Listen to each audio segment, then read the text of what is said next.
Bismillahirrahmanirrahim. Assalamualaikum warahmatullahi wabarakatuh. Alhamdulillah wassalatu wassalamu ala Rasulillah nabiyina wa habibina Muhammad ibn Abdullah sallallahu alaihi wasallam wa ala alihi wa ashabihi radhiyallahu anhum wa man tabi'ahum bi ihsan ila yaumil sa'ah. Hai ikhwah mustami'in wal mustami'at pendengar Radio Hidayah 103.4 FM di Kota Pekanbaru dan sekitarnya atau yang mendengarkan melalui streaming kami www.radiohidayah.com dimanapun Anda berada, dan kami sapa juga untuk pendengar radio-radio dakwah lainnya yang mengikuti kami di hari ini kajian rutin bersama.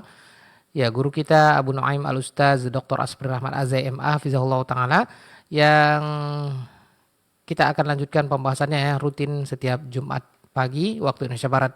Kami sapa juga untuk rekan-rekan kami, kru dan juga adminnya, dan serta pemirsa yang menonton siaran ini melalui Asil TV, RJTV, Surau TV, dan televisi-televisi dakwah lainnya. Kajian rutin yang bergabung, mudah-mudahan Allah Subhanahu wa taala memudahkan kita untuk menuntut ilmu. Ya, ahlan wa sahlan bagi Anda yang baru saja menonton atau membuka televisi atau membuka pesawat radio. Kajian ini rutin setiap Jumat bersama beberapa media yang tergabung dalam RTVC, Asosiasi Radio dan Televisi Dakwah se-Indonesia di RTVC Pusat Jakarta. Baik kaum muslimin muslimah rahimakumullah dimanapun Anda berada, senang sekali rasanya kita kembali menuntut ilmu syar'i dalam kajian rutin pembahasan kitab Badlun Nushi li baqaya wat at-tafjid ya Badlun Nushi wat tadhkiri li baqaya al-maftunina bit takfiri wat tafjiri li Syekh Abdul Muhsin bin Hamad Al-Abad Al-Badr Hafizahullah Ta'ala. Untaian nasihat Syekh Abdul Muhsin teruntuk bagi saudara-saudara kita yang masih terfitnah, masih terjerumus dalam fitnah takfiri dan aksi-aksi peledakan terorisme. Baik kaum muslimin muslimah rahimakumullah dimanapun Anda berada, di kesempatan hari ini Jumat kita berada di tanggal 20 bulan Rajab, salah satu bulan haram di tahun 1447 Hijriah, bertepatan Jumat tanggal 9 Januari 2026. Baik kaum muslimin muslimah rahimakumullah, sudah hadir bersama ana di studio Radio Hidayah FM guru kita Abu Nuaim Al-Ustaz Dr. Asbri Rahmat AZMA Hafizahullah Ta'ala. Beliau akan melanjutkan membaca dan membahas untaian nasihat dari Syekh Abdul Muhsin Hafizahullah dalam kitab ini. Dan sebelum kita dengarkan untaian nasihat berikutnya, kita buka dulu dengan sapaan hangat kepada guru kita Abu Nuaim Al-Ustaz Dr. Asbri Rahmat AZMA Hafizahullah Ta'ala. Assalamualaikum ya Ustazana. Waalaikumsalam warahmatullahi. Masya Allah. Kaifa haluka ya Ustazana? بخير والحمد لله. كيف أنت أبو؟ نعم ونحن بخير أيضا يا أستاذنا. حياك الله وبارك الله فيك. نعم وفيك بارك الله يا أستاذنا وبارك الله فيكم أيها الإخوة al-mustami'in wal mustami'at wal musyahidin wal musyahidah. Pemirsa dan pendengar dimanapun Anda berada, kita dengarkan untaian nasihat Syekh Abdul Muhsin Hafizahullah berikutnya. Dari studio kami mengucapkan selamat menimba ilmu syar'i dan langsung saya kepada Ustaz. Kita persilakan. Falyatafadhal mashkura. Bismillahirrahmanirrahim. Alhamdulillahi Rabbil Alamin. Wassalatu wassalamu ala ashrafil anbiya wa sayyidil mursalin nabiyyina wa rasulina Muhammad ibn Abdullah wa ala alihi wa ashabihi wa man tabi'ahum bi ihsanin ila yaumiddin. Allahumma la ilma lana illa ma 'allamtana وعلمنا ما ينفعنا وزدنا علما إنك أنت العليم الحكيم. أما بعد, saudara-saudari kaum muslimin, kaum muslimat, rahimani wa rahimakumullahu jami'an.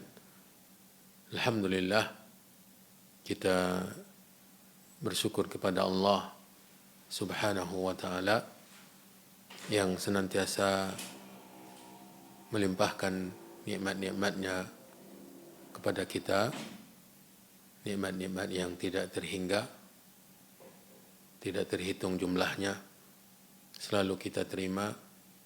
Banyak di antara nikmat yang kita terima tanpa perlu kita minta. Allah terus memberi, memberi dan memberi. Alhamdulillah. Allah Subhanahu wa ta'ala Maha Pengasih, Maha Penyayang. Maka mesti kita memuji Allah, mensyukuri nikmat-nikmatnya. Di antara nikmat yang kita terima dari Allah adalah berlanjutnya pertemuan kita, majelis ini dengan media yang berbeda-beda. Semoga diberkahi oleh Allah, diberikan kita semua keikhlasan, tentunya dengan keikhlasan Allah memberikan kita pahala yang berlipat.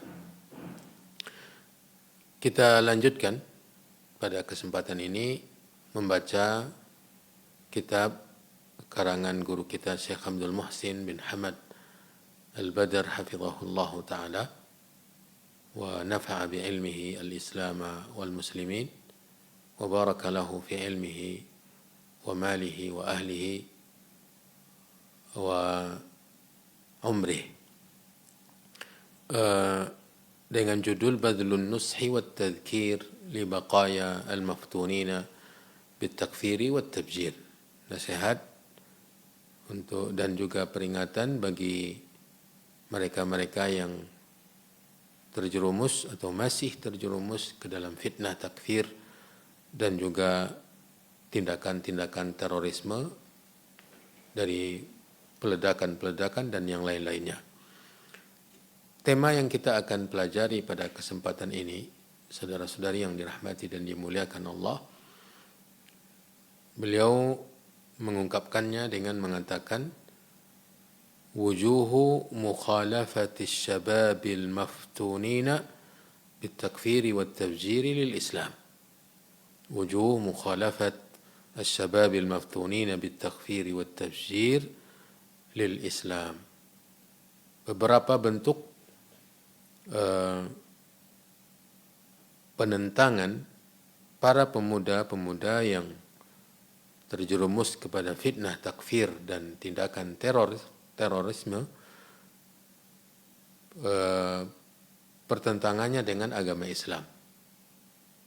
Bentuk-bentuk pertentangan mereka dengan ajaran Islam. Kata beliau, laqad كثرت وجوه مخالفة الشباب المفتونين بالتكفير والتفجير للإسلام وتنوعت. Sangat banyak bentuk-bentuk penentangan, perselisihan para pemuda yang terjerumus kepada fitnah takfir dan peledakan ini dengan Islam dan bermacam ragam. Wa kullu wahidin minha law iktusira alaihi kafa bihi liman ata bihi musibah. Satu dari bermacam bentuk tadi, andai itu saja bentuk pertentangan mereka terhadap Islam, itu sudah merupakan musibah yang besar.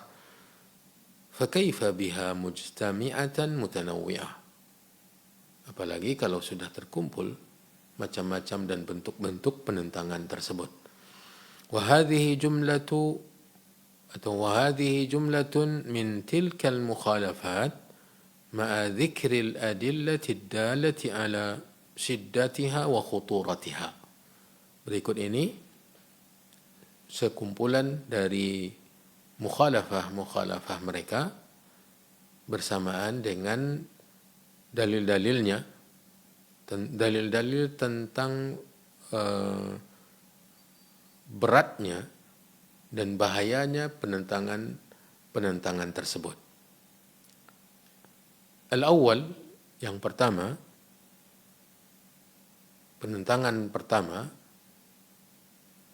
adalah takfir al-muslimin, mengkafirkan kaum muslimin. Ini kesalahan yang pertama, penyimpangan yang pertama yang dilakukan oleh mereka, yaitu mengkafirkan kaum muslimin.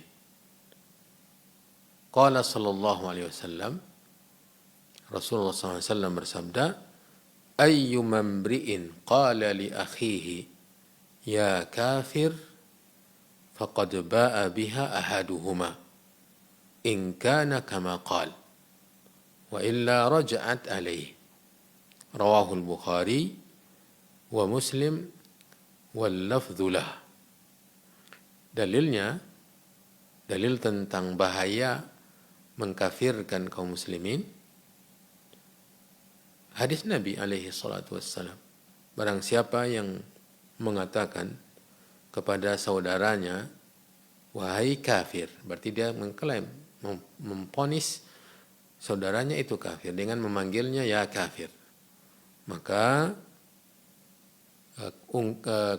panggilan kufur tersebut akan jatuh pada salah satu keduanya. Si A memanggil saudaranya si B ya kafir, maka hukum kufur yang muncul dari panggilan tadi akan jatuh pada salah satu dari mereka berdua. In kana kama qal, jika benar panggilan tersebut, maka tentu saudaranya si B yang berlaku padanya kekufuran. Wa illa, jika tidak, jika yang dipanggil tadi bukan kafir, tapi dipanggil oleh saudaranya kafir atau dihukum oleh saudaranya kafir, sementara dia tidak terjatuh kepada kekufuran yang benar atau tidak terjatuh kepada kekufuran, ya, dia tidak kafir, tapi dituduh kafir, dipanggil kafir, maka hukum kafirnya kembali kepada yang menghukumi atau yang memanggil tadi. Tadi kita contohkan si A dan si B. Si A memanggil si B, wahai kafir. Berarti dia memponis atau menyatakan si B itu kafir. Ternyata si B tidak kafir pada hakikatnya.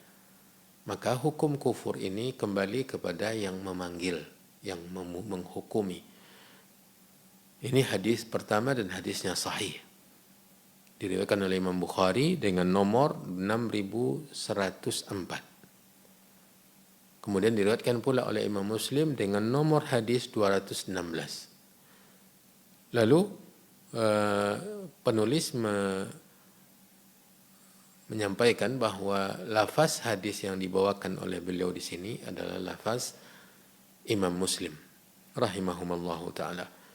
Kemudian dalam hadis yang lain tentang bahaya menghukum atau memponis orang yang tidak kafir dengan kekufuran, ya, atau serampangan meletakkan stempel kafir kepada kaum muslimin, sangat berbahaya. Hadis kedua ini diriwayatkan oleh Abu Dzar, kata penulis, wa qala sallallahu alaihi wasallam min hadithi Abi Dzar radhiyallahu an.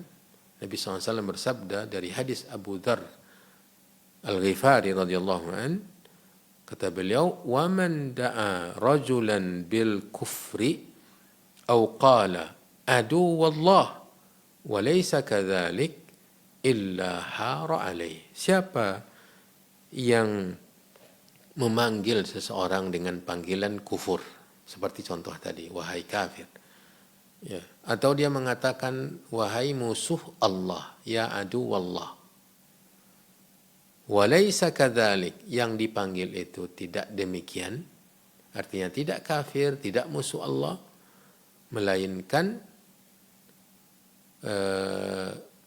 kembali kepada yang memanggil tadi. Jadi hukum kafir, status musuh Allah itu balik kepada yang memanggil pertama.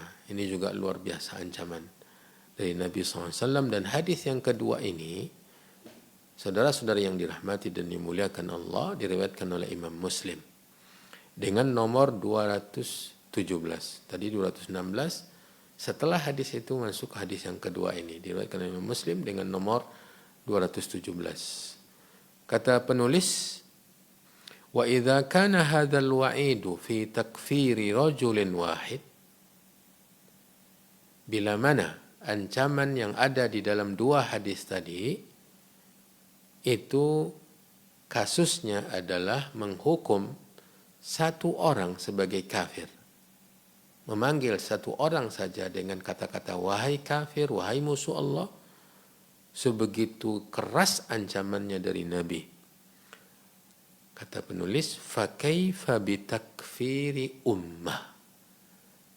Lalu bagaimana kalau hukumnya itu kepada umat, kepada orang banyak, satu saja sudah begitu ancamannya. Kembali kepada yang menghukum, yang memanggil kafir. Kalau 1, 2, 3, 4, 10 orang, 100 orang, satu umat dihukumi oleh seseorang bahwa umat itu kafir, maka bagaimana ancamannya? Tentu lebih keras. Satu orang saja sudah sebegitu dahsyatnya Nabi memberikan ancaman. Penyimpangan yang kedua, kalau tadi penyimpangan pertama, yaitu menghukum kaum muslimin sebagai kafir. Ini yang mereka lakukan karena mereka memberontak, ya, disebabkan karena mengkafirkan pemerintah kaum muslimin, mengkafirkan kaum muslimin sehingga mereka menghalalkan pemberontakan dan menghalalkan darah kaum muslimin. Sementara itu penyimpangan yang sangat berbahaya berdasarkan hadis yang sahih riwayat Bukhari dan juga diriwayatkan oleh Imam Muslim. Yang kedua, penyimpangan yang kedua, ats-tsani qatlul muslimin bighairi haqq. Tindakan para pemuda-pemuda yang terjerumus kepada fitnah takfir dan melakukan tindakan-tindakan terorisme, itu penyimpangannya dengan agama. Yang kedua, yaitu membunuh kaum muslimin dengan batil, bighairi haqq. Sementara Allah Subhanahu wa taala berfirman di surat An-Nisa 92. Surat An-Nisa ayat 92, qala Allahu azza wa jalla wa ma kana li mu'minin an yaqtula mu'mina illa khata'a. Dan tidaklah boleh seorang mukmin membunuh mukmin, ya, kecuali bila tidak sengaja terjadi tindakan yang tidak disengajai, akhirnya mati seseorang. Ini pun tidak ada kesengajaan, bukan tujuannya membunuh. Yang ditegaskan oleh ayat ini tidak, ya, boleh seorang muslim atau seorang mukmin membunuh mukmin yang lain, kecuali kalau terjadi pembunuhan tanpa sengaja. Berarti bukan kesengajaan. Dalil kedua di surat yang sama, ayat berikutnya 93. Tadi 92 dan ini 93. Allah Subhanahu wa taala berfirman, "Wa may yaqtul mu'minan," ayat surat An-Nisa ayat 93. "Wa may yaqtul mu'minan muta'ammidan fajaza'uhu jahannamu khalidan fiha.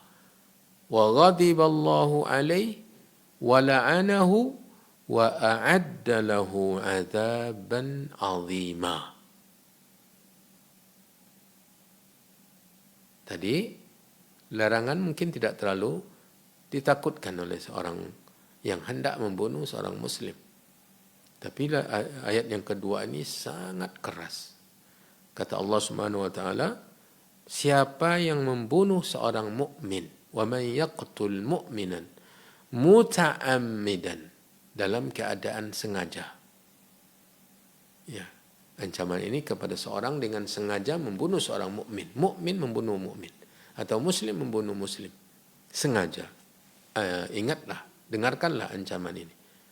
Siapa yang membunuh mukmin dengan sengaja, fajaza'uhu jahannam, maka balasan untuknya neraka jahanam.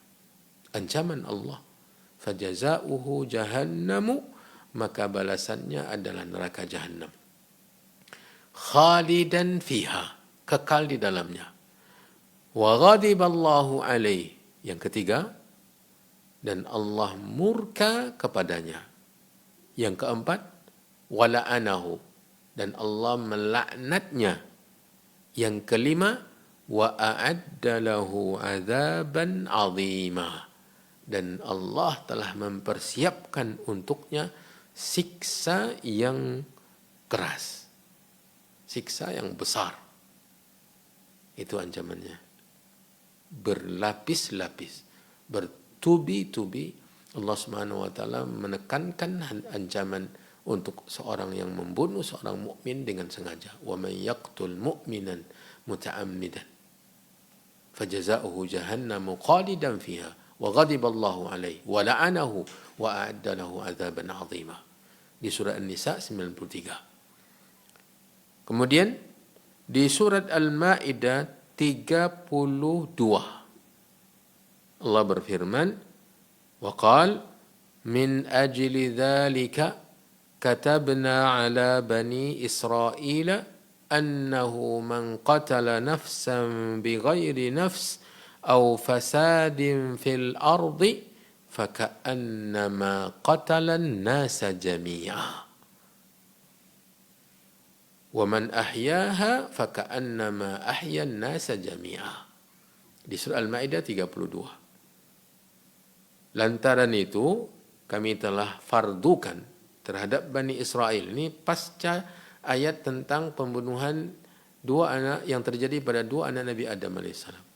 Watlu alaihim naba abnai Adam bilhaq idh qarraba qurbanan fatuqubbila min ahadihima walam yutaqabbal min al-akhar. Dan seterusnya. Setelah itu Allah mengatakan min ajli dzalik. Lantaran itu telah kami fardukan atas Bani Israel aturan syariat bahwa barang siapa yang membunuh satu jiwa dengan batil, bighairi, dengan tujuannya bukan kisos, ya, membunuh bukan di latar belakangi oleh hukum kisos, bighairi nafsin, sekedar membunuh, bahkan tujuan pembunuhannya untuk mengambil hartanya, atau pembunuhannya karena marah, karena pertengkaran, karena percekcokan dan seterusnya.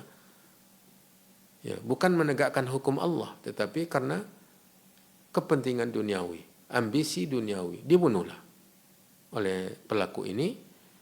Ya, au fasadin fil ardi, atau disebabkan oleh pengerusakan di muka bumi, yang memang sengaja membunuh.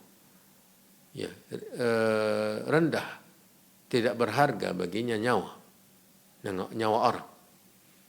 Maka kata Allah, faka'annama qatalan nasa jami'a. Satu orang yang dibunuh itu seakan-akan ia telah membunuh semua manusia.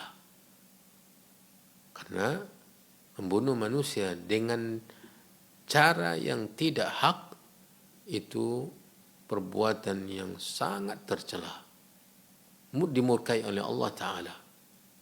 Ya. Kita sudah pelajari di kitab yang pertama, bi ayyi aqlin aw din, dengan akal yang mana dan agama syariat agama mana, ya, melakukan peledakan itu berjihad. Di situ penulis menukilkan dalil-dalil ancaman dari semua syariat semenjak zaman Nabi Adam sampai syariat Nabi Muhammad SAW berlaku. Ya, penolakan terhadap perbuatan membunuh bighairi haq. Faka'annama qatalan nasa jami'a, seakan-akan telah membunuh dia semua manusia. Dan barang siapa yang menyebarkan kehidupan dengan berjaga diri tidak membunuh nyawa yang terjaga di luar alasan agama, di luar tuntunan agama, ya, menjaga dengan tujuan menghidupkan manusia, maka seakan-akan menghidupkan semua manusia. Wa man ahyaha faka'annama ahyan nasa jami'a. Jadi membunuh satu orang itu sama dengan membunuh semua manusia. Bayangkan bagaimana jahatnya perbuatan membunuh dalam semua syariat yang diturunkan oleh Allah Subhanahu wa taala, bahkan di dalam aturan yang dibuat oleh manusia. Ya. Kemudian beliau setelah menukilkan ayat tadi membawakan hadis-hadis. Ya, penyimpangan yang kedua tadi adalah membunuh kaum muslimin. Dan ini kesalahan yang fatal, besar, berbahaya, jahat. Dengan ayat-ayat tadi di surah An-Nisa 92, 93, kemudian Al-Maidah 32. Kemudian setelah itu dalil-dalil dari hadis Nabi SAW. Yang pertama, awwalu ma yuqda bainan nasi yaumal qiyamati fid dima. Pengadilan yang ditegakkan oleh Allah di antara manusia untuk mengadili, ya, persengketaan di antara manusia, itu yang pertama persengketaan tentang darah. persengketaan seputar darah. Ya, zalim menzalimi, ya, luka melukai, dan bahkan pembunuhan akan diadili oleh Allah atas manusia, di antara manusia. Itu yang pertama. Nanti baru harta dan yang lain-lainnya. Menunjukkan bahwa masalah darah ini adalah perkara yang sangat penting, perkara yang sangat mulia dan agung. Ya.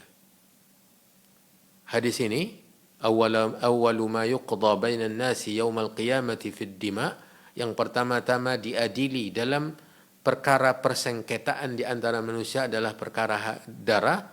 Itu diriwayatkan oleh Imam Bukhari. Rawahul Bukhari dengan nomor 6864. Dan juga diriwayatkan oleh Imam Muslim dengan nomor 1678. Kemudian hadis kedua tentang penyimpangan yang kedua tadi. Wa qala sallallahu alaihi wasallam, Nabi sallallahu alaihi wasallam bersabda, la yazalal mu'minu fi fushatin min dinih ma lam yusib daman haraman. Ma lam yusib daman haraman. Akhrajahul Bukhari. Senantiasa seorang muslim dalam kelapangan dalam agamanya, lapang, tidak ada masalah, selama dia tidak menumpahkan darah yang haram. Maksudnya membunuh, melukai dengan cara batil, bighairi haq, itu yang haram. Karena darah ini haram. Kata Nabi SAW menyeriwayatkan Nabi SAW menyampaikan khutbah Arafah. Ya, ala inna dima'akum wa amwalakum wa a'radakum alaikum haramun ka hurmati yaumikum hadha fi syahrikum hadha fi baladikum hadha. Ketahuilah bahwa darah-darah kalian, harta-harta kalian, kehormatan kalian itu haram untuk diganggu-gugat, untuk ditumpahkan darah, diambil harta dengan cara yang batil, atau semena-mena menghina orang, merendahkan kehormatan orang, itu haram semuanya. Sebagaimana haramnya hari ini, di bulan ini, bulan Dzulhijjah, bulan haram, di negeri yang haram ini, fi yaumikum hadha, fi baladikum hadha, fi syarikum hadha. Berlapis-lapis keharaman tiga hal tersebut. Ini hadis Bukhari tadi. Seorang mukmin akan senantiasa lapang urusan agamanya. Tidak ada sesuatu yang harus dikhawatirkannya dalam agamanya selama tidak menumpahkan darah yang haram. Hadis riwayat Bukhari nomor 6862. Kemudian dinukilkan hadis ketiga, wa qala Jundub ibn Abdullah radhiyallahu an. Berkata sahabat Jundub bin Abdullah Al-Bajali radhiyallahu an, inna awwala ma yantinu, ini perkataan Jundub, inna awwala ma yantinu minal insani batnuh, faman istata'a an la ya'kula illa tayyiban falyaf'al. ومن استطاع ألا يحال بينه وبين الجنة بملء كف من دم هراقه فليفعل. رواه البخاري رحمه الله. Jundub bin Abdullah radhiyallahu anhu, sahabat Nabi, mengatakan sesungguhnya, atau diriwayatkan oleh beliau dari hadis Nabi, sesungguhnya Nabi SAW bersabda, sesungguhnya yang pertama kali membusuk dari manusia adalah perutnya. Maka barang siapa yang mampu untuk tidak memasukkan makanan ke dalam perutnya kecuali yang halal, maka upayakanlah. Jangan sampai ada yang haram masuk ke dalam perut kita. Ini menambah busuknya, menambah siksanya. Dia sudah busuk. Pertama kali nanti membusuk adalah perut, isi perut. Nanti ya, yang membuat dia semakin busuk adalah harta haram yang dimasukkan ke dalam perut. Kemudian lanjutan hadisnya, wa man istata'a alla yuhala bainahu wa bainal jannah. Siapa yang mampu untuk tidak terhalangi antara dia dengan surga dengan segenggam darah yang ia tumpahkan, maka upayakanlah. Berarti menumpahkan darah yang sedikit itu dari darah yang haram ditumpahkan itu menghalangi masuk surga. Barang siapa yang mampu untuk tidak ada penghalang dalam kasus darah ini, di mana berupaya tidak menumpahkan darah siapapun juga yang haram ditumpahkan, ya, maka upayakan karena dia menghalangi dari masuk surga. Man istata'a alla yuhala bainahu wa bainal jannah bimil'i kafin min damin haraqahu falyaf'al. Berupaya untuk membersihkan tangan kita dari menzalimi manusia dengan menumpahkan darahnya, melukainya minimal, atau membunuhnya. Hadis ini diriwayatkan oleh Imam Bukhari dengan nomor 7152. 7152. Qala al-Hafidh fil Fath, berkata Ibnu Hajar, Al-Hafidh Ibnu Hajar rahimahullah dalam kitab syarahnya untuk Sahih Bukhari, juz 13 halaman 130. Ya, juz 13 Fathul Bari halaman 130. Ba'da an dzakara lahu tariqan marfu'an inda at-Tabrani, setelah ia membawakan jalur yang sampai kepada Nabi. Berarti tadi perkataan Jundub bin Abdullah al-Bajali. Ya. Yang tadi adalah perkataan Jundub bin Abdullah al-Bajali bahwa yang pertama kali membusuk dari tubuh manusia adalah perutnya. Maka berupayalah untuk tidak memasukkan ke dalam perut sesuatu yang sudah busuk, yaitu harta haram, makanan yang haram. Kemudian barang siapa yang mampu untuk tidak dihalangi untuk masuk surga lantaran segenggam tangan darah yang ditumpahkan dengan cara yang batin, maka upayakan karena menghalangi dari masuk surga. Ini adalah perkataan Jundub bin Abdullah al-Bajali. Ibnu Hajar al-Asqalani ketika menguraikan ini membawakan jalur yang marfu' kepada Nabi, itu perkataan Nabi, dzakara lahu tariqan marfu'an inda at-Tabarani. Ya, di dalam kitab hadis karangan at-Tabarani. Tabarani punya beberapa kitab hadis. Al-Mu'jam al-Saghir, Mu'jam al-Awsat, kemudian Mu'jam al-Kabir, dan yang lain-lain dari kitab yang beliau kumpulkan hadis-hadis Nabi SAW di dalamnya. Di dalam kitabnya ia mengatakan wahadza law lam yarid, ini perkataan Ibnu Hajar, wahadza law lam yarid musarrahan bi raf'ihi lakana fi hukmil marfu'. Kata Ibnu Hajar untuk hadis yang tadi ada di kitab kita ini, di dalam Sahih Bukhari, andai tidak ada jalur yang menjadikan hadis ini marfu', hanya perkataan Jundub bin Abdullah al-Bajali saja dan sanadnya sahih, dan tidak ada jalur yang mengangkatnya sampai kepada Nabi, maka sebenarnya hukumnya sudah marfu', li'annahu la yuqalu birra'i. Jadi perkataan yang tadi itu tidak mungkin diucapkan dengan sekedar pemikiran semata atau pendapat saja, bukan riwayat dari Nabi. Itu tidak mungkin diucapkan oleh para sahabat dengan sekedar berpendapat. Itu pasti berasal dari Nabi SAW. Makanya riwayat tadi, kalaupun tidak ada hadis yang marfu', dia sudah marfu' hukumnya, marfu'an hukman. Ya. Wa huwa wa'idun syadidun liqatlil muslim bighairi haq.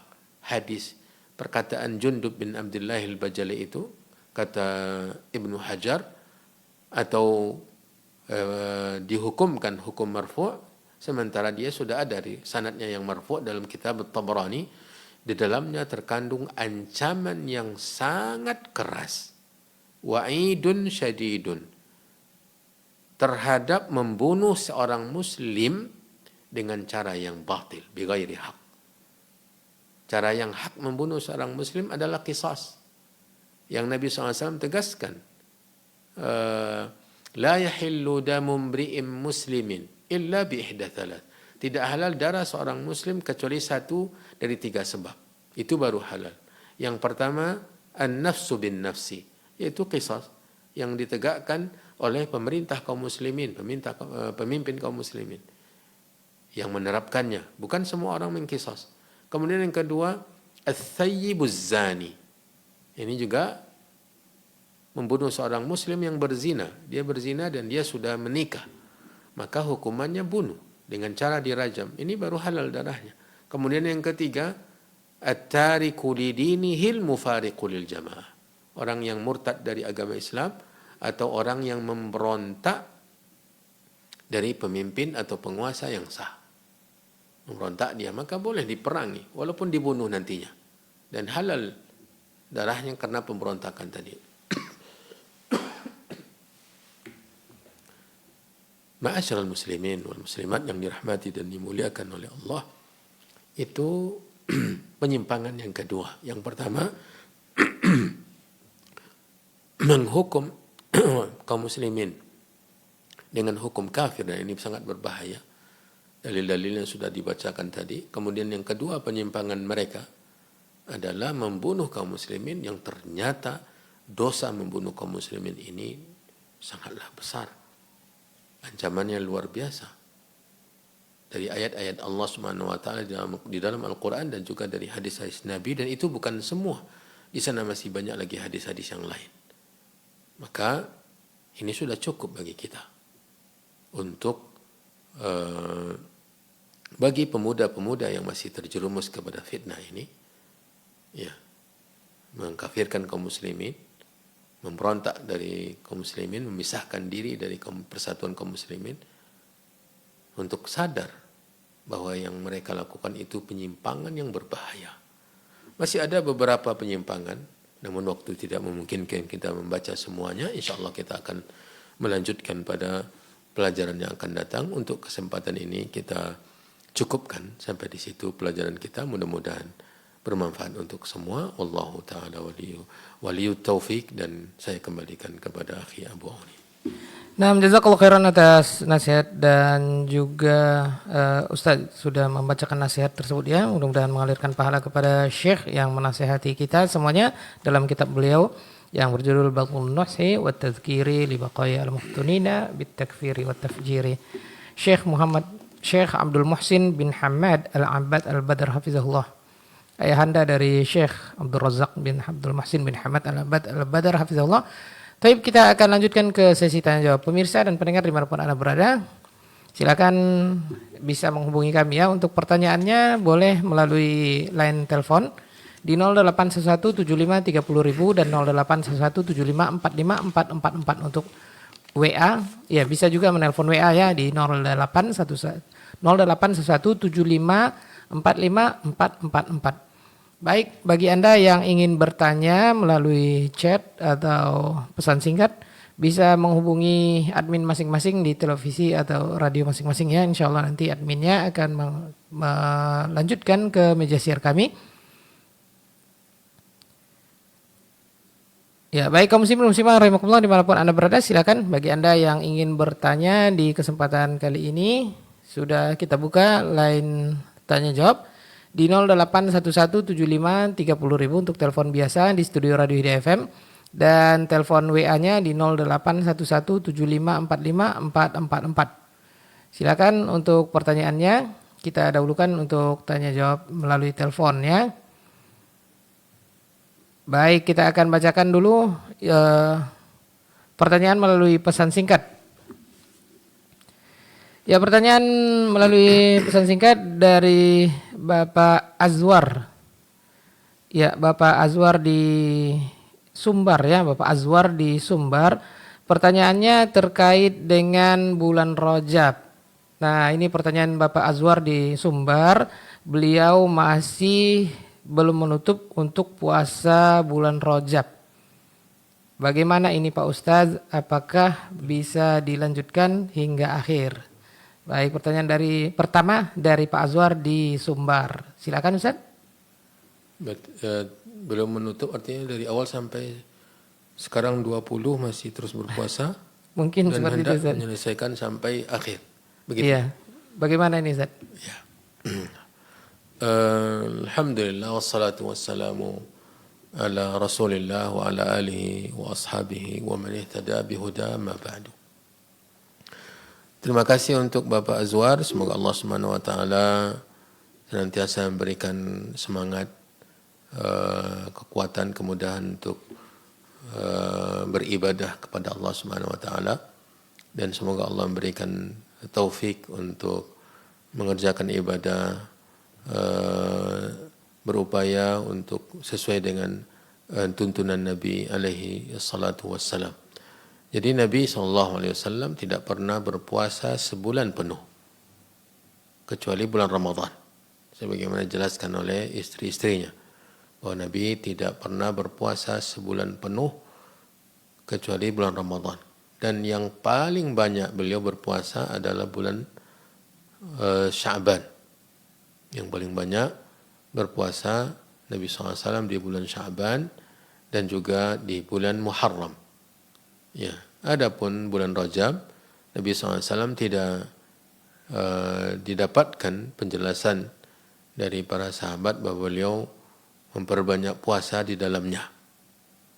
Dan para ulama menjelaskan bahwa tidak ada, seperti Ibnu Hajar Al-Asqalani dalam kitabnya Tabyinul Ajab,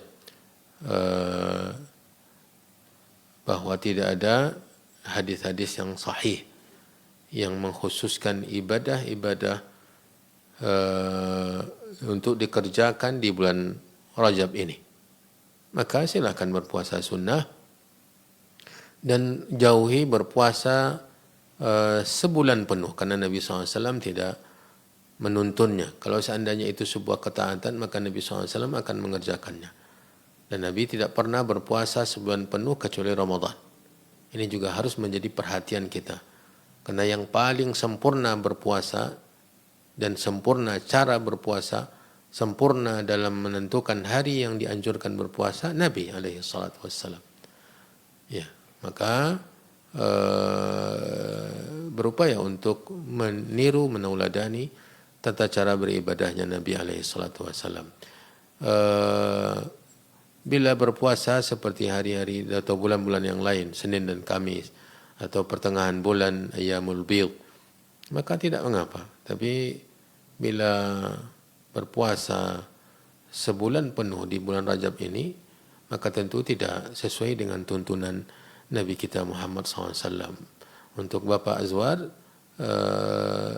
hentikan berpuasa karena tidak ada tuntunan Nabi untuk menyempurnakannya. Nanti bila bertemu lagi di sisa Rajab ini dengan bulan hari yang disunahkan berpuasa seperti Senin dan Kamis, maka silakan berpuasa karena hari Seninnya dan hari Kamisnya. Wabillahi taufiq.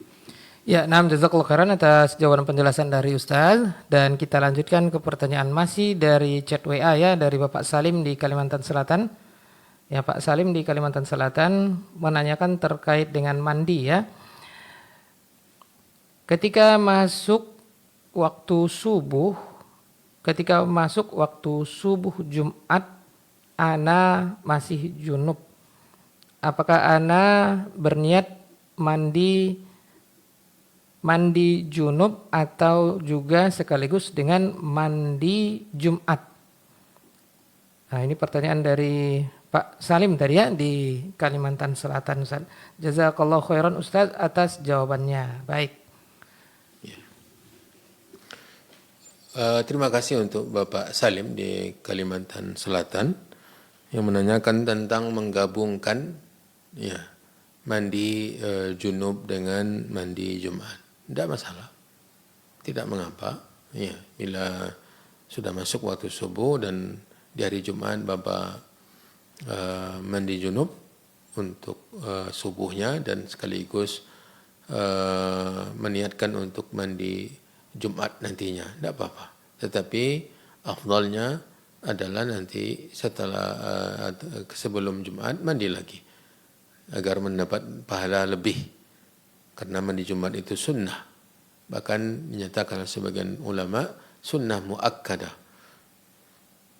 karena sangat dianjurkan oleh Nabi SAW untuk mandi menghadapi salat Jumat. Adapun bila digabungkan dengan mandi junub sebelum subuhnya dan nantinya tidak ada lagi kegiatan yang membuat badan kotor kembali, misalnya tidak bercocok tanam, bertani, atau yang lain-lainnya yang membuat badan kotor, banyak keringat, tidak apa-apa. Tapi kalau kondisinya justru dengan bergelut dengan pekerjaan yang mengotorkan badan, maka tentu sangat dianjurkan untuk mandi sebelum Jumat. Adapun bila tidak, mengulangi mandi kembali untuk Jumat ini lebih utama, wabillahi taufik. Ya, nah, jazakallahu khairan atas jawaban penjelasan dari Ustaz. Kita beralih ke penelponnya. Silakan 08117530.000 dan 0811754544. Baik, sudah ada telepon yang masuk, kita akan angkat.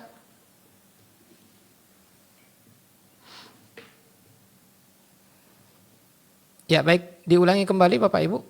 Oke, kita akan angkat ya penelpon yang sudah masuk di ujung telepon. Assalamualaikum. Waalaikumsalam warahmatullahi wabarakatuh. Dengan siapa Bapak, di mana? Hamba Allah Jalan SMA Pekanbaru. Oh iya, baik, hamba Allah di Pekanbaru Bapak ya. Iya. Baik, silakan Bapak konsultasi atau pertanyaannya. Assalamualaikum Ustaz. Waalaikumsalam warahmatullahi. Saat ini saya menanyakan mengenai ini harta pusaka yang dijual Ustaz. Maksudnya begini, orang tua saya kan masih hidup yang perempuan. Jadi dari keluarga beliau itu ada harta pusaka yang dijual. Kemudian setelah dibagi-bagi sampai ke saya dikasih sama orang tua itu Ustaz. Sementara saya sendiri tidak tahu itu dari mana itu saya. Jadi maksud saya ini apakah halal saya belanjakan atau saya khususkan saya disedekahkan untuk korban atau apa? Yang memberikan ke Bapak? Ibu saya kan. Oh. Jadi Dia mengatakan harta pusaka. Memang itunya dari situ kan. Memang itu dijual kemudian dibagi 5, beliau ada 5 orang kakak beradik gitu kan, ibu saya. Harta siapa tahu? Itu katanya harta warisan. Oh iya. Harta warisan. Kalau macam di Minang, di Sumbar itu kan harta warisan tinggi, harta tinggi gitu tak. Ya.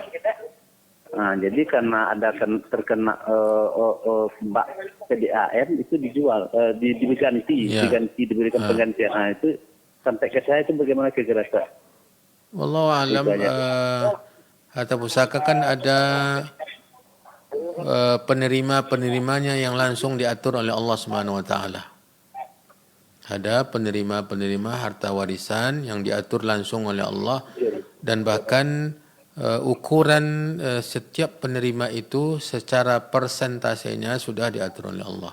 Ada separuh, ada sepertiga, seperempat, seperenam, 2/3, 1/8.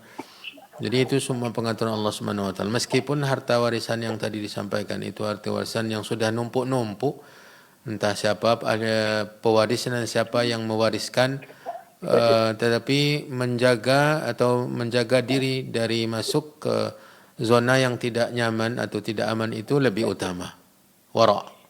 Jadi bila perlu dikembalikan ke orang tua dengan alasan tadi, ini saya merasa saya tidak berhak untuk menerimanya, kecuali kalau orang tua yang meninggal. Tapi ini sudah tidak tahu siapa lagi siapakah yang pemilik asli, karena memang sudah turun temurun. Maka karena tidak jelas, melepas diri dari konsekuensinya nanti di akhirat lebih utama. Karena kita nanti di akhirat akan ditanya tentang dari mana harta kita. Sementara itu tidak jelas. Makanya Nabi SAW mengatakan, Da' ma yaribuka ila ma la yaribuk. Tinggalkan apa yang membuat kamu ragu kepada apa yang membuat kamu tidak ragu. Pilih yang membuat yang jelas, gamblang. Al-halalu bayyinun wal haramu bayyinun wa bainahuma umurun mustabihat. Faman ittaqas syubuhat, ini penggalan hadis yang berikutnya, faman ittaqas syubuhat faqad istabra'a li dinihi wa irdi. Siapa yang berhati-hati dari perkara yang tidak jelas, maka dia telah menjaga agama dan harga dirinya. Itu yang mungkin bisa saya sampaikan, wallahu a'lam. Halo. Ya. Ada lagi Bapak? Sedikit tambahan Ustaz. Baik, silakan. Ini juga mengenai orang tua ya. Kalau sekarang saya tolak, saya kira Mm-mm. Apakah saya juga termasuk untuk tidak berbakti kepada orang tua? Bagaimana? Apakah Kemudian Bapak kalau tidak kalau seandainya saya tolak itu maksudnya apakah termasuk tidak berbakti kepada orang tua Oh gitu? iya, iya. Oh. Membuat Atau orang tua saya sedih gitu ada- ya? Oke. Baik. Ya kemudian Ya. atau saya bilang kan ini dikasihkan untuk disedekahkan, apakah itu jadinya Bisa, saya mungkin menggunakan dengan cara itu yang mungkin jangan sampai menyinggung orang tua pula. Dan insya Allah tidaklah durhaka dan bukan sebagai tanda bahwa kita tidak berbakti, tetapi dengan cara, misalnya sampaikan karena si penerima juga yang menerima berhak menerima itu jelas orang tua bapak mungkin termasuk yang berhak menerima, tapi karena bapak masih ada orang tua yang berhak menerima tentu tidak berhak dari sisi warisan, maka balikkan ke orang tua dan usulkan ini karena saya merasa bukan termasuk yang berhak menerima secara agama, bagaimana kalau kita sedekahkan saja, ya, usulkan ke orang tua untuk bagian bapak saja. Sementara bagian orang tua mungkin dia memang termasuk yang berhak menerima dari harta tersebut. Wabillahi taufik. Oh iya, syukur Ustaz. Jadi Baik. maksudnya itu bukan penggunaan jenis saya, tapi menyarankan untuk disedekahkan itu tidak masalah Ustaz ya? Ya, ya. Baik. Oke. Syukur Ustaz. Assalamualaikum warahmatullahi wabarakatuh. Waalaikumsalam. Waalaikumsalam warahmatullahi wabarakatuh. Wa jazakallahu khairan interaksinya Bapak hamba Allah di Pekanbaru. Baik, kita akan angkat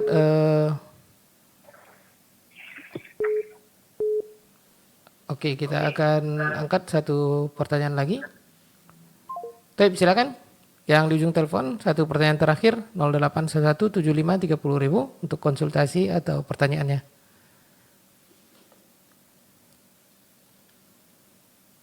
Ya, baik, kita cukupkan dulu ya. Oke, baik. Masih ada satu lagi. Ini pertanyaan yang terakhir ya. Baik, silakan. Assalamualaikum. Waalaikumsalam warahmatullahi wabarakatuh, Abu. Masya Allah. Dengan siapa Ibu? Di mana? Hamba Allah Pekanbaru, Abu. Baik, silakan Ibu hamba Allah Pekanbaru. Konsultasi atau pertanyaannya. Assalamualaikum warahmatullahi wabarakatuh, Ustaz. Waalaikumsalam warahmatullahi wabarakatuh. Ya, Bu. Ini Ustaz, saya baru mendengar pula Ustaz, kalau perempuan yang minta cerai, maharnya wajib dikembalikan. Bagaimana sebaliknya Ustaz, kalau seandainya suami yang menceraikan istri, apakah maharnya dikembalikan juga? Terima kasih Ustaz. Itu Ya. jawaban. Assalamualaikum warahmatullahi wabarakatuh. Waalaikumsalam warahmatullahi wabarakatuh. Ibu. Yang pertama tidak usah cerai, Bu. Ya, yang pertama tidak usah cerai.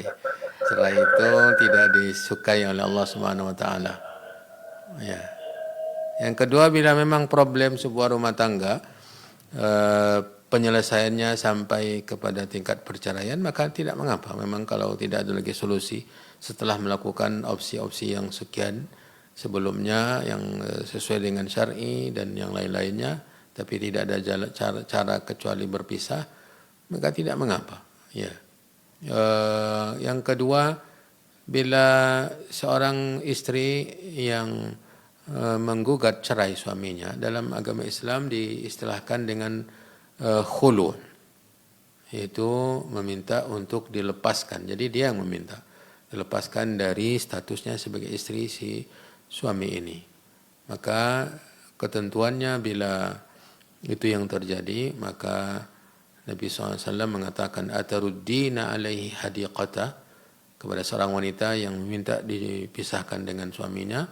Kata Nabi, apakah engkau bersedia untuk mengembalikan kebunnya sebagai mahar yang diberikan oleh si suami kepadanya? Ketika dia menyatakan siap, maka Nabi SAW memisahkan di antara mereka. Dari situlah dalil bahwa khulu itu dengan syarat si istri ini mengembalikan maharnya. Adapun talak, yaitu si suami yang menceraikan istrinya, ini tidak dibenarkan untuk diberikan kepadanya apa yang sudah diberikan kepada istrinya sebagai mahar, karena dia yang ingin berpisah. Lalu dikembalikan pula maharnya. Tentu ini sangat zalim. Dia telah memisahkan diri atau menceraikan si istri, lalu mahar yang diserahkan kepada istrinya diambil pula, semua diambilnya, rumah diambil, semua diambil, sampai mahar pun diambil. Ini kezaliman. Maka bila si suami yang menceraikan, maka tidak ada pengembalian mahar kecuali bila sebelum dukhul, ya, dia diceraikan sebelum ada hubungan apa-apa. Setelah akad nikah dan belum terjadi apa-apa, dia ceraikan. Dan dia sudah menyebutkan maharnya, maka separuh dari mahar itu boleh diambilnya kembali. Separuh dari mahar boleh diambilnya. Tapi kalau sudah terjadi hubungan suami istri dengan akad, setelah akad tersebut, maka dia tidak boleh mengambil sedikit pun mahar dari yang telah diserahkannya kepada mantan istrinya. Wabillahi taufiq. Ya, nah, jazakallah khairan atas solusi yang ditawarkan oleh Ustaz, ya, mudah-mudahan menjadi jawaban dan pencerahan bagi ibu hamba Allah di Pekanbaru terkait dengan perceraian, ya. Nauzubillah min dzalik. Baik, kaum muslimin muslimah, hanya itu saja untuk pertanyaan dari telepon yang bisa kita angkat karena waktu kita terbatas. Kini kita akan dengarkan sedikit tambahan nasihat dari Ustaz, atau mungkin ada materi yang perlu digarisbawahi sebagai ikhtitam ataupun penutup kita. Tafadhal masykura ya Ustazana. Ya, saya ingin menekankan apa yang disampaikan oleh penulis tentang penyimpangan orang-orang yang terjerumus kepada fitnah takfir, lalu melakukan tindakan-tindakan kekerasan, tindakan-tindakan terorisme. Yang pertama, yang ini penyakit awalnya, yaitu mengkafirkan. Ya, dan ini sangat berbahaya. Dan ini muasal dari penyimpangan tersebut. Makanya orang Khawarij ketika mereka mengkafirkan kaum muslimin, mereka menghalalkan darah kaum muslimin. Yaqtuluna ahlal Islam, kata Nabi alaihi salatu wasallam, wa yada'una ahlal authan. Mereka membunuh kaum muslimin dan membiarkan penyembah-penyembah berhala hidup dengan aman. Ini kena mengkafirkan. Jadi yang bermasalah bagi mereka adalah orang muslim yang mereka hukum kafir. Sementara orang kafir mereka tidak bermasalahkan. Ini yang membuat mereka sangat berbahaya. Waliyadzubillah. Yang kedua itu akibatnya. Mereka membunuh karena menghukum kafir lalu menghalalkan darah. Lalu mereka melakukan peledakan-peledakan yang terjadi, bom bunuh diri dan yang lainnya, menghalalkan darah, dan bahkan banyak kerusakan-kerusakan yang telah melakukan. Dan nanti setelah yang dua ini akan ada tambahan-tambahannya dari penulis. Semoga kita bisa kembali melanjutkan membaca apa yang beliau sampaikan. Wallahu ta'ala a'la wa a'lam, wa sallallahu wa sallam wa baraka wa an'am ala nabiyyina wa rasulina Muhammad wa ala alihi wa ashabihi wa man tabi'ahum bi ihsanin ila yaumiddin. Nah, jazakallahu khairan kita ucapkan kepada guru kita Abu Nuaim Al-Ustaz Dr. Asbir Rahman Az-ZMA Hafizahullah Ta'ala yang sudah menutup perjumpaan kita di kesempatan kali ini dengan sedikit tambahan nasihat. Baik kaum muslimin muslimah rahimanillah wa yakum jami'an dimanapun Anda berada. Di kesempatan Jumat ini mari kita perbanyak sholawat, mari kita seperti yang disampaikan oleh Ustaz tadi, ya, ada sunnah di hari Jumat, yaitu mandi sebelum Jumat. Mudah-mudahan kita kaum muslimin, ya bapak-bapak, saudara-saudara yang hendak berangkat sholat Jumat, ya, di waktu Indonesia Barat, ya, mungkin di waktu Indonesia Timur mungkin sudah masuk Jumat. Baik kaum muslimin muslimah rahimanillah wa yakum jami'an dimanapun Anda berada, mohon maaf atas segala kesalahan dan kekurangan. Kita akan lanjutkan kajian ini di perjumpaan berikutnya, dan kita tutup dengan doa kafaratul majelis. Subhanakallahumma bihamdik asyhadu an la ilaha illa anta astaghfiruka wa atubu ilaik. Wassalamualaikum warahmatullahi wabarakatuh.